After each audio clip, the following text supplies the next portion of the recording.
All right, testing, lighting. I have not used this setup in quite some time. All right, what's up, guys? Welcome back to another video. It's been quite some time since my last video in this little studio, and also saying that this is my last video from the studio for a couple months. Nikki and I will be going to the USA in about 2 days from now, which means this is the last time I'll be shooting in this fun little studio that I've set up while I've been here in Australia. Main light 1, I will miss you so much. Edge light number 2, you were so good to me while I was here. Accent light in the back, well, he kind of just comes in and out. I don't really use him that much, but I'm sure I could find another one. But I'm sure I'll be able to make something nice and fancy right when I get back to the USA. So for those of you who have a keen eye and have been keeping up with my Instagram stories, you may have noticed that I have not been flying my normal Tyrannus X9D for a couple weeks now. For those of you who have been living under a rock for the past couple months, a new radio contender, Jumper, has released this T16 model, in which they have a normal and a pro version to basically be a direct competitor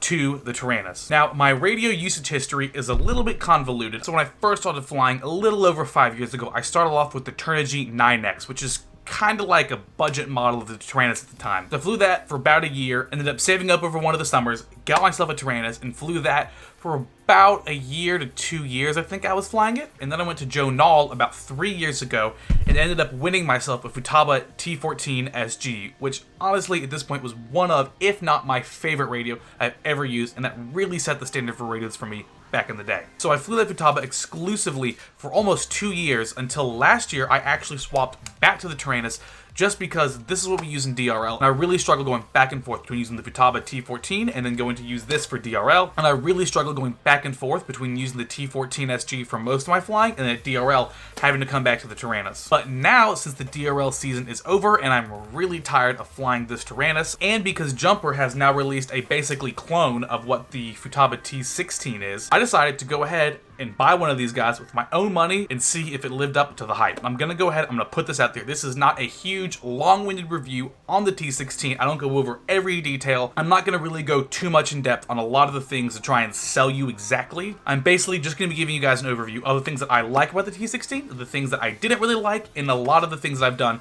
to really personalize it and make it feel the way that I wanted it to. So to go ahead and start off, this is actually not the T16 Pro model. I believe the T16 Pro has a white or silver T16.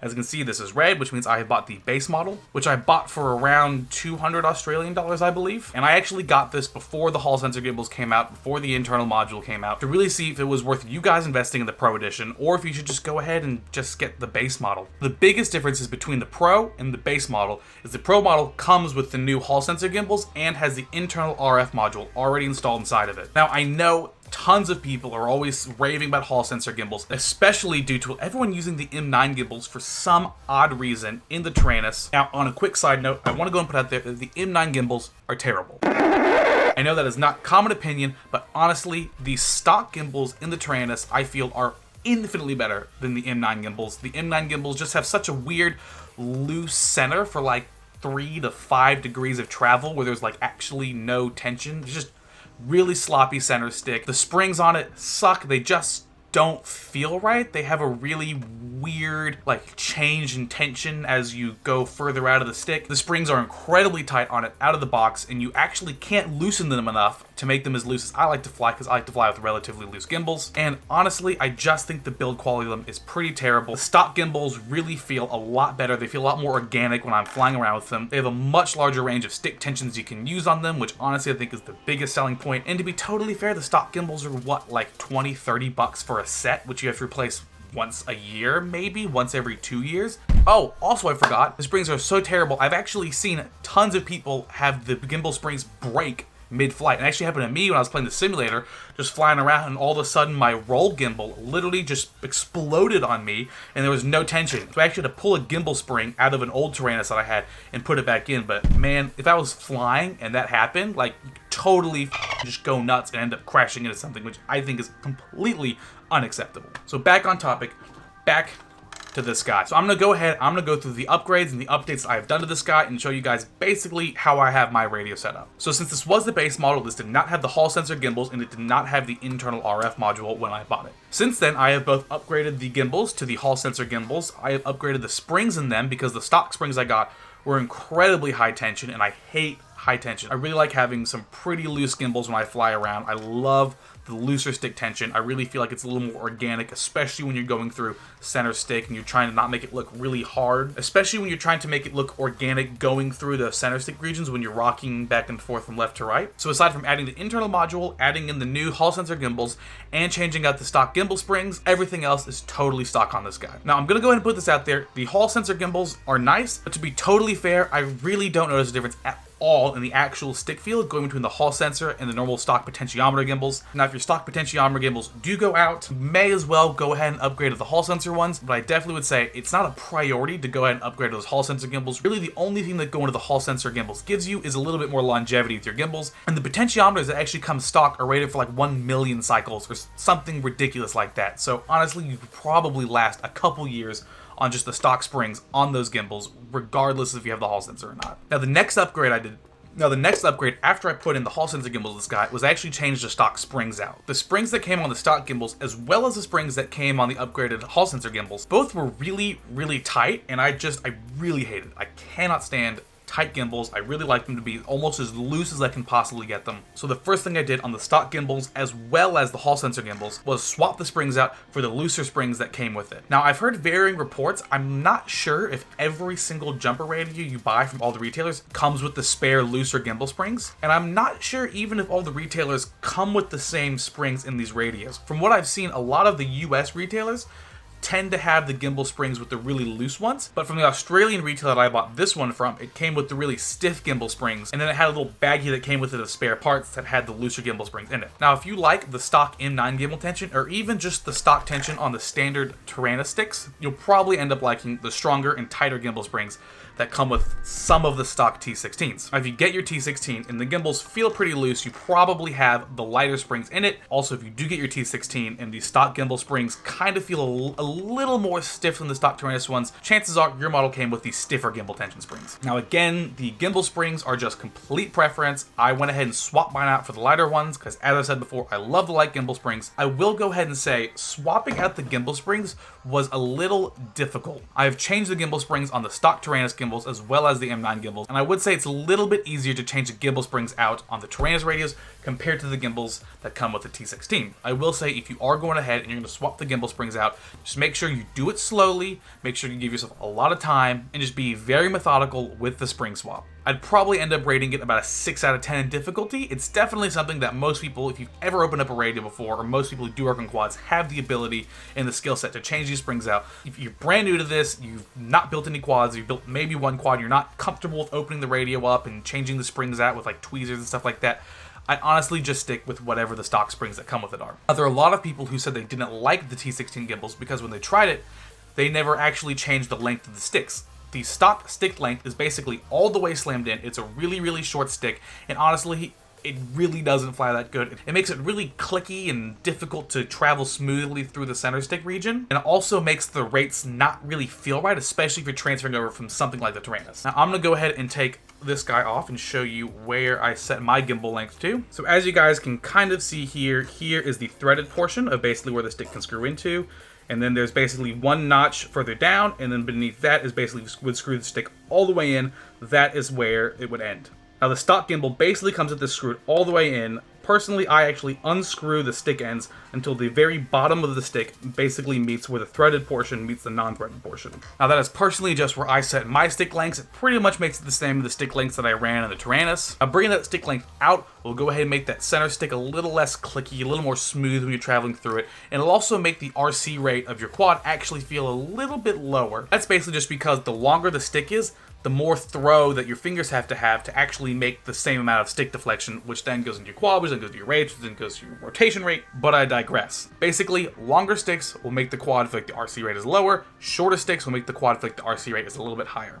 Which means the stick length also kind of has to be tuned in conjunction with your rates, but that is also a separate video. But that could be an entire video in itself. So another thing to note off, now that we're talking about the gimbals and the T16, the biggest difference between the Tyrannus gimbals and the T16 gimbals is the stick throw. So the X9D and the QX7 both have 60 degrees of throw on their gimbals, which is pretty standard. That's what a lot of radios use. But the T16 and the Futaba radios both only have 45 degrees of throw on the gimbals. Now, a lot of people think that you're going to lose resolution. Again, the stick throw is personal preference. I really love the stick throw of the Futaba, and this has the exact same amount of stick throw. Having the 45 degrees of travel is really nice compared to the 60 degrees, mainly because it's really easy to get full deflection on the sticks, and I feel like it's a lot easier to kind of know where you are in your stick deflection compared to having 60 degrees of throw, where you have so much throw in both directions. It's really hard to kind of feel where you at in the sticks. Again, it is something to get used to, and it is going to be something that you're probably going to have to change your rates to adjust to if you're coming from something like the X9D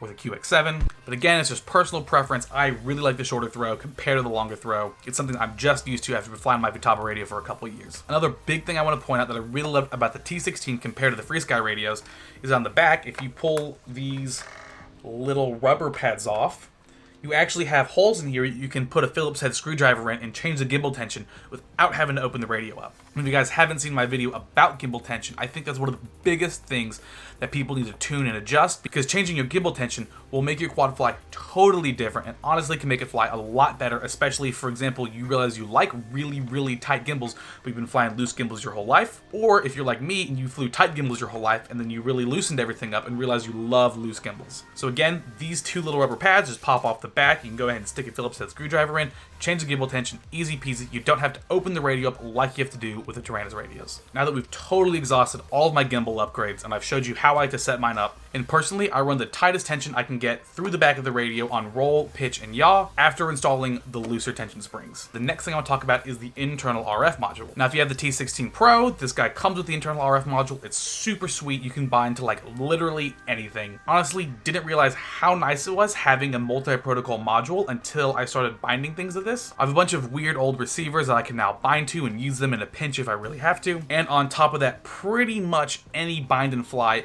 ever will be compatible with this guy. I want to point out, if you've done the Pro Edition, this guy will actually come with an external multi-protocol module, just pops in the back, and it's basically the exact same thing as the internal module, except for the fact that the JR bay in the back will be occupied, which means if you are like me and you have some things on FreeSky and some on Crossfire, you're going to have to swap that module out in between flights. Now that can get pretty annoying, especially if you change pretty frequently. I have tiny whoops that are on FreeSky and all of my 5-inch drones are on Crossfire, so having the internal module is super nice and really handy. But if, for example, you only fly FreeSky or you only fly Spectrum or you only fly Crossfire, I don't really think the internal module is that necessary. So honestly, I would say it's not a big necessity to have the internal module unless you have a couple different drones on different protocols. Now again, I want to point out, it is just a standard JR bay in the back, and the Crossfire just sits right in, as I'm sure most of you fly just Crossfire exclusively at this point. And speaking of Crossfire, I will admit this guy does use two 18650 batteries in here to power it. I was an idiot and I bought crappy 18650s, and this Crossfire module running at 100 milliwatts without dynamic power will suck these guys dry in like 2 to 3 flying sessions. Now when I get back stateside, I'm probably just going to upgrade my 18650 batteries and it won't be an issue anymore. There's been a ton of mods I've seen on the Jumper Facebook groups to basically get internal charging on these radios and then use like the 2650 batteries, which have like 4,000 or 5,000 mAh in the packs, which basically means that the battery life will not be an issue anymore. So if you do get this guy, I definitely suggest getting some nice quality 18650 batteries, especially for running Crossfire. Otherwise, you're going to be stuck like me, where basically every 2 to 3 days, I basically have to change the batteries out and put another set of batteries on charge. So yeah, that is all the upgrades that I have done to my T16. That is how I like to set it up for basically the way that I fly. And I gotta admit, I'm very excited with how awesome this radio is. The price point is incredible. It's like $160 for the Pro model. And on top of that, I honestly think it's all around just a better radio than the X9D. Also, I don't want to get too political, but the things that FreeSky is doing with the new access protocol versus the older ACCST, basically forcing everyone to either upgrade your radio as well as upgrade all the receivers you use,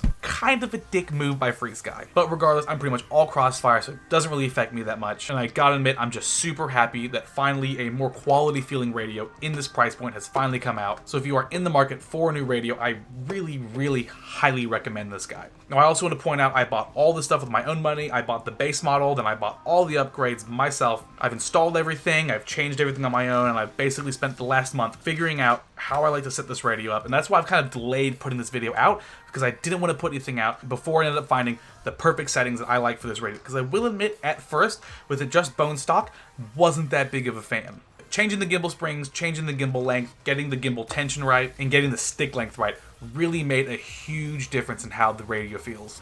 So yeah, that is it, guys. I hope you enjoyed the video. Make sure to smash that like button, leave a nasty comment below if you're a true fan. Go ahead, click that Patreon link if you want to help support me in making these videos. Sell off that old Tyrannus and get yourself a new jumper while you can. Hit that bell for notifications, subscribe if you haven't, and I'll see you guys next time. Well, not just yet. I'm not going to leave you guys without some flying.